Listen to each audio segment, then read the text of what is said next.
until then, you're not going to have the energy to sustain the pain that's necessary to be the best, to make the impact. And I don't know about you, I'm not interested in being the wealthiest guy around, but I would love to have the most impact in my life. What's interesting is typically I need some wealth to make the impact. So I got time and money to go do the things I really want to do. Yeah. Does that make sense? Yeah. Okay. I mean, guys, I could spend a lot of time on this, but this reticular activating system says, I'm going to go collect information consistent with what I call important. I've determined how I want to live. I want time with the people I love. Now, who's going to coach me? When the teacher's ready, the student appears. When the student's ready, the teacher appears. Let me reverse that. When the student's ready, the teacher appears. What does that mean? That means the teacher's probably always been there. You see what we're looking for. They've probably always been there. Right? This world teaches a lot. Just nature teaches a lot. You don't have to look far. You see a lot of answers to a lot of things. So wisdom is getting around people, been there, done that, and let them guide you. Which means use your ears 2, mouth 1. Listen twice as much as you talk. Ask questions, shut up and listen. That does not mean shut up, listen, and do. That means shut up, listen, and then discern. Right? Because ultimately you're responsible for your own decision. If I give you advice to go do something, it's bad advice.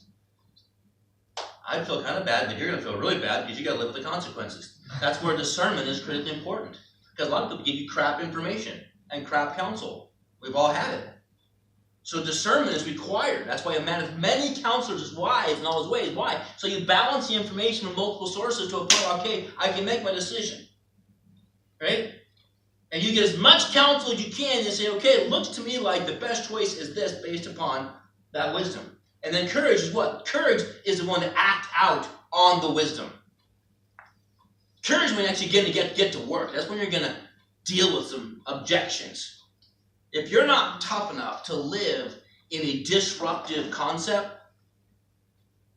get a job and work for somebody else your whole life because that's easy. But disruptive means you got to be willing to go against the grain. If you're not willing to go against the grain, that means you're going with the grain. What does that mean? It means you're like everybody else. And that's fine. I'm not the judge of that. But that's not the world changers. World changers aren't going with the flow. World changers are going, what's up? And what do I need to do differently? What do I need to change? Right? Yes. If you study health and fitness, the whole world's eating GMO product. Right? What's GMO? Well, you need to figure that out. There's a whole bunch of crap food out there that people are consuming all day, and they don't know they're eating genetically modified organisms. They don't know what they're putting in their body. They don't know what they're getting exposed to. They don't even know. And that's just one small little area. Let alone the environment, let alone medications, let alone blah, blah, blah. You got to have the courage to say, you know what? I'm going to do my homework. I'm going to make a decision, even if it may not be popular. Right. And you can laugh, you can giggle, you can say this, you can say that. I don't care. You're not going to pay my bills when I can't. I was 19 years old, professional tennis player, traveling. It was my dream. I was living my dream. And boom, got in a terrible car accident, and all of a sudden I'm done playing. Well, guess what? I mean, yeah, bummer, but all my buddies that love me, they show up. They didn't pay my bills.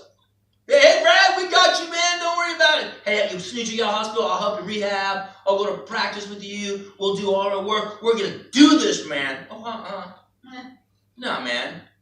They didn't come visit me. They didn't come out and pay my bills and bail me out and help me. No way. Now, here's how you know how many friends you have. You ready? Move. Yeah. Just post, hey man, I'm moving, I could really use some help. You just see how many of your bros and sisters show up to help. Oh man, I would, but oh man, my fish is giving birth that weekend, and I gotta be there to make sure, right? Oh my God, I mean, this is a big event. I love this fish, right? Yeah. You hear the lame-o. I had a guy say, man, I come help you, but I promised my dad I'd help him clean the fish tank. I swear to God, I heard that once. I'm like, holy jeez. So courage is an interesting thing. It's morphed a bit in the last several years because courage used to be kind of a macho bravado, charge hell with a water pistol, take the hill, heartbreak rage. Now courage is more like, can you deal with digital bullying? Right? Can you deal with not so social media? Can you go against the trends of what people think? And most would say, oh yeah, no problem, until you get laughed at a few times.